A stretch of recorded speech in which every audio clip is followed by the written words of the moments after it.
চাঁদপুর সরকারি জেনারেল হাসপাতালে বহু আগেই নেওয়া হয়েছিল নতুন মর্গ নির্মাণের উদ্যোগ, কিন্তু বাজেট সহ নানা জটিলতায় বহু বছর পেরিয়েছে, কিন্তু আধুনিক মর্গ নির্মাণ হয়নি। এদিকে হাসপাতালের নিজস্ব ভবন না থাকায় শহরের বাইরে বাসস্ট্যান্ড সংলগ্ন হরিজন কলোনির পাশে একটি অস্থায়ী মর্গেই চলছে ময়নাতদন্তের কাজ। জরাজীর্ণ এই ভবনে নেই আধুনিক লাশ কাটার সরঞ্জাম, নেই উপযুক্ত ফ্রিজিং সিস্টেম।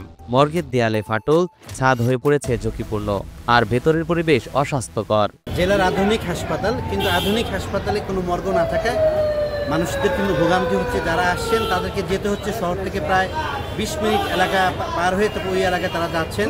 সেখানে বসার পর্যাপ্ত ব্যবস্থা নেই, এবং আমরা যে ডোমঘরটা দেখেছি সেখানে আধুনিক কোনো যন্ত্রপাতি নেই, ফ্রিজিংয়ের ব্যবস্থা নেই। হাসপাতালে যদি কোনো লাশ আসে সেটিকে হাসপাতালের এক পাশে ফেলে রাখা হয়, সেখান থেকে দুর্গন্ধ ছড়ায়, রুগীরা আসে, স্বজনরা আসে, তারা এই দুর্গন্ধে অসুস্থ হয়ে পড়েন। আর সরকারি হাসপাতালের একটি মর্গ রয়েছে, সেটি শহরের একেবারে বাইরে এবং একেবারে নোংরা এবং জরাজীর্ণ পরিবেশে সেটি রয়েছে।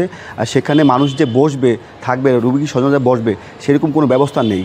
চিকিৎসকরা বলছেন, এভাবে ঝুঁকিপূর্ণ পরিবেশে ময়নাতদন্ত করানো জনস্বাস্থ্যের জন্য বড়সড় হুমকির সৃষ্টি করেছে। নেই সঠিক সংরক্ষণ ব্যবস্থা, ফলে সংক্রমণ ঝুঁকি বাড়ছে। একই সঙ্গে বিলম্ব হচ্ছে গুরুত্বপূর্ণ ময়নাতদন্তের কাজ ও রিপোর্ট। চাঁদপুর জেলার যে একমাত্র মর্গ যেখানে পোস্টমর্টম বা ময়নাতদন্ত সম্পন্ন করা হয়, সেটা চাঁদপুর সদর হাসপাতাল এবং চাঁদপুর মেডিকেল কলেজ থেকে প্রায় 3 কিলোমিটার দূরে, এবং সেখানে আধুনিক সরঞ্জামাদি কিছুই নেই, যার কারণে আমাদের পোস্টমর্টম বা ময়নাতদন্ত করার জন্য যে সকল ধাপে ধাপে অনুসরণ করা দরকার, সেগুলি আমরা কোনো কিছুই ওইভাবে পূর্ণাঙ্গভাবে করা সম্ভব হচ্ছে না। প্রত্যেকটি সদর হাসপাতালে একটি মর্গ থাকে, স্থান থাকে, এবং লাশ ফ্রিজিং করে রাখার একটা ব্যবস্থা থাকে। তো এটা যদি সদর হাসপাতালের সাথেই মর্গের বিষয়টা রাখা হয়, তাহলে এটা আমাদের আইনশৃঙ্খলা কাজ করতে খুব সুবিধা হয়। আর্থিক বরাদ্দ ও হাসপাতালে মর্গ নির্ণয় করার জন্য ভূমি জটিলতায় এখনও কাজ এগিয়ে নেওয়া সম্ভব হচ্ছে না। মেডিকেল কলেজ ভবন নির্মাণ হলে আধুনিক যন্ত্রপাতি ও ফ্রিজিং রুম সহ নতুন মর্গ ভবন নির্মাণ করার পরিকল্পনা রয়েছে। চাঁদপুর 250 হাসপাতালের আয়তন খুবই ছোট, এটা প্রায় 2 একরের কম জায়গায় নিয়ে অবস্থিত।